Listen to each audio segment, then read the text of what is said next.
Hi, my name is Caitlin Dale and this is video 10, Instrument Processing. As you can see, I've already prepared my personal protective equipment. I'm wearing my gloves and I've got my goggles and my mask all ready. Before transporting the kit and instruments to the processing area to be cleaned, I do just need to make sure that there's no sharps left on the trolley. So carefully lifting up my used swabs and my used drape, and checking that there are no suture needles or the blade left behind on any of the equipment. Now that I have checked that it is safe, I'm going to transport the kit and the instruments on the trolley so that no pieces of the equipment are dropped and damaged on the way.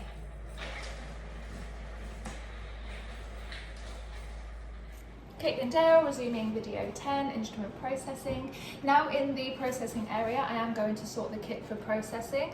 First, I am going to separate the linen and the rubbish from the instruments. I'm going to unfold the linen to make sure no instruments are caught up and place on the separate trolley behind me. I'm also going to unfold and check the gauze and the drape, and also pop on the trolley behind me, just until the kit and the instruments have been reassembled, just to make sure nothing has been caught up, and then any of the body parts and blood-soaked gauze can go into clinical waste, and then any rubbish or packaging can go into the general waste. I'm now going to make sure that any instruments on here that can't be immersed in water or liquid are separated and placed into a separate area for processing later, just to ensure they don't come in contact with any of the water or cleaning solution today and then get damaged. In our clinic we use the Endozyme enzymatic cleaner, and as per the instructions on the bottle, 4 mils is added to every litre of water. I am going to pop on my mask and my eyewear for this. And I'm going to pop the little container here that we use for our instrument soaking does take 1.5 litres of water. So I'm going to add 1.5 litres of water to 6 mils of the enzymatic cleaner. 1 litre.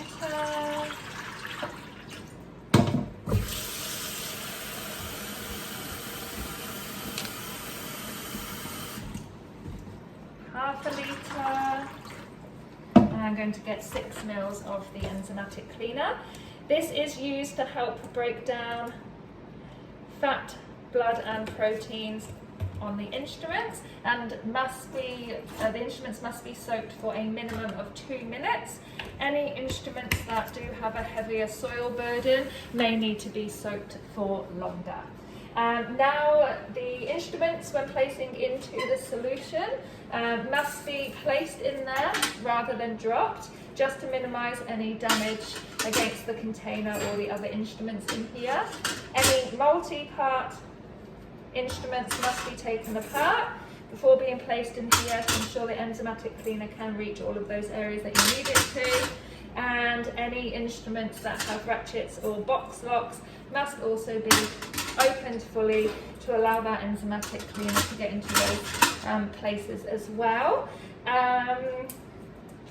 Now the enzymatic cleaner must be placed into water which is ideally around 30 Celsius, because if any hotter, the blood can coagulate and bind onto those instruments, and any cooler, if it's too cold, that could cause the lipids to clump and then also bind onto the instruments. So we are going to leave the instruments now to soak and let it do its thing, and then we will pop back shortly.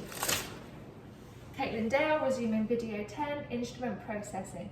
Now the instruments have had time to soak, we can move on to cleaning them. This must be done below the surface of the water to prevent aerolization of pathogens when scrubbing.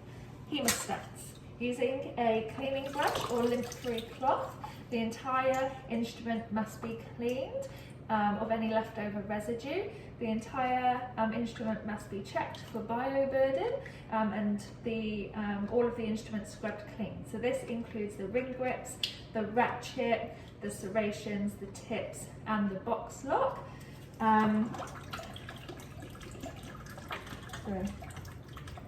So Opening the instrument fully will allow this to take place. Once the instrument is fully clean, it can be rinsed with distilled water to prevent water spotting.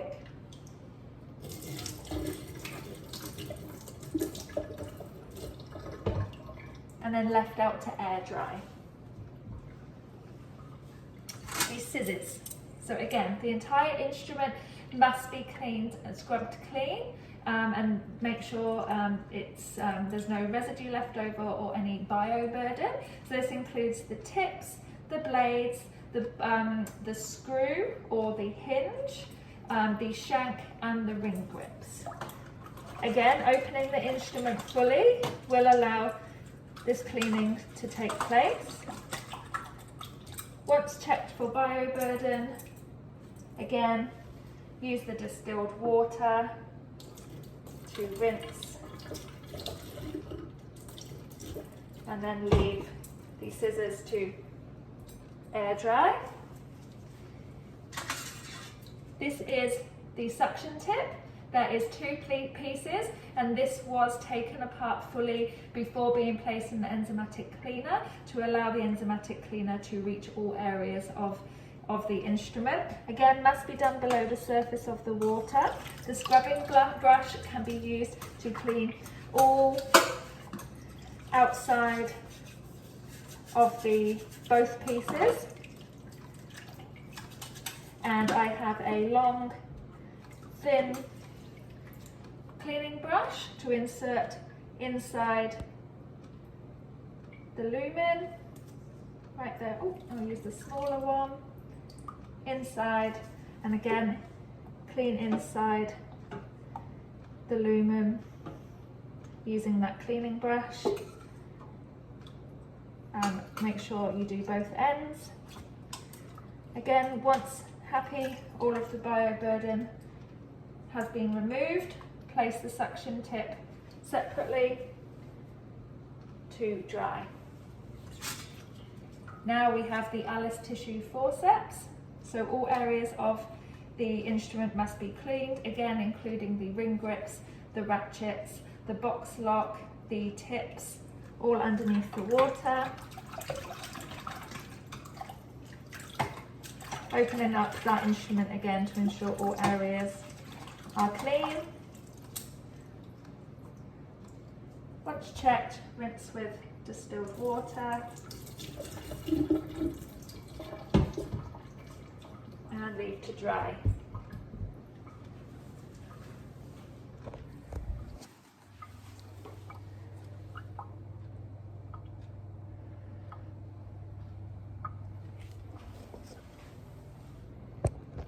Caitlin Dale, resuming video 10, instrument processing.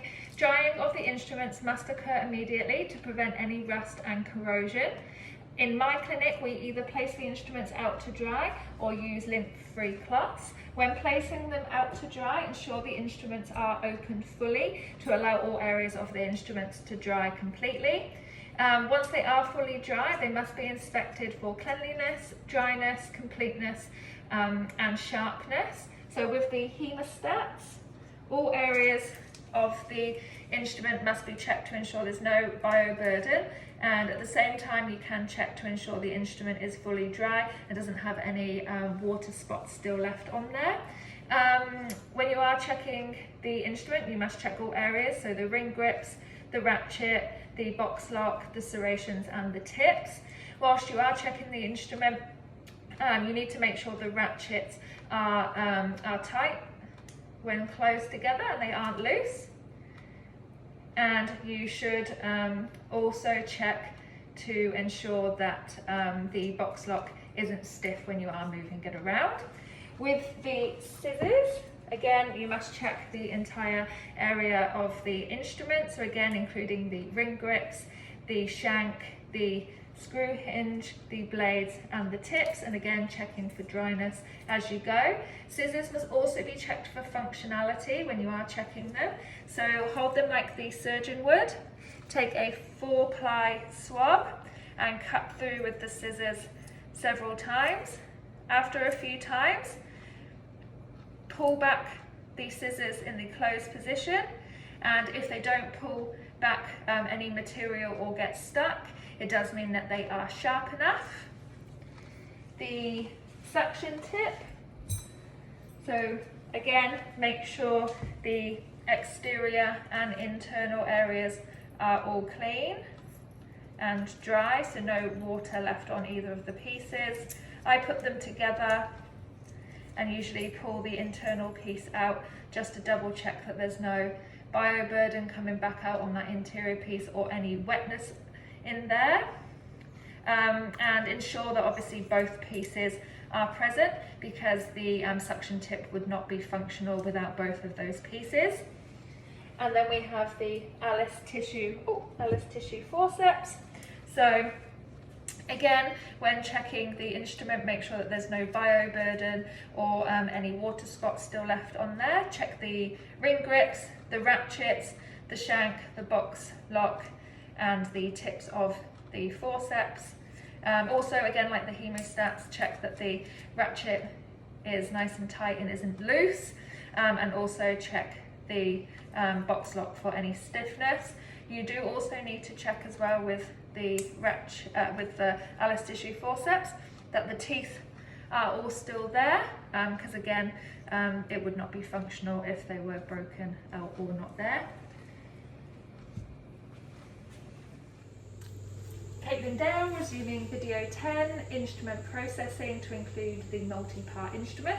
So I have here the chuck and key. It was taken apart before being placed into the enzymatic cleaner.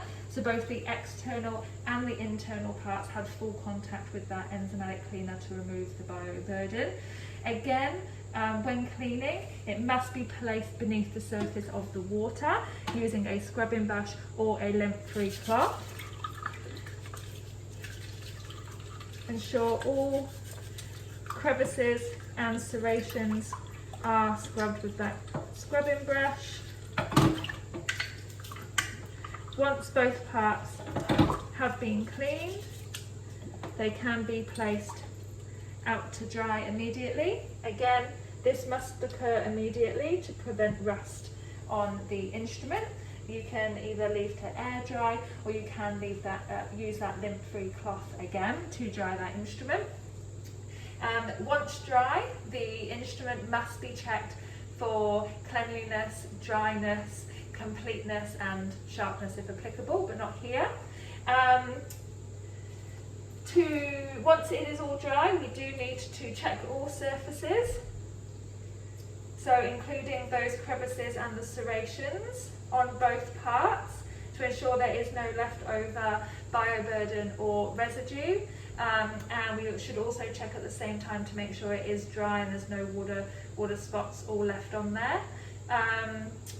When we are checking this instrument as well, we do need to ensure both parts are present, because this instrument would not be functional or complete without both of these parts. If unsure, just like the suction tip, ask a senior member of staff or the veterinarian, and once it has been checked, I always like to just make sure pop the pieces together and make sure it is working, nothing in there is all stiff, because again, it just wouldn't be functional if is stiff or it wasn't working properly with the key and the chuck.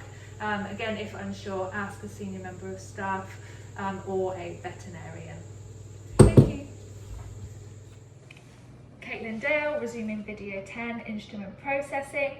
Once I have checked all of the instruments, I can use the surgical kit checklist to ensure I have all of the pieces that I need to pack the kit correctly. Thank you.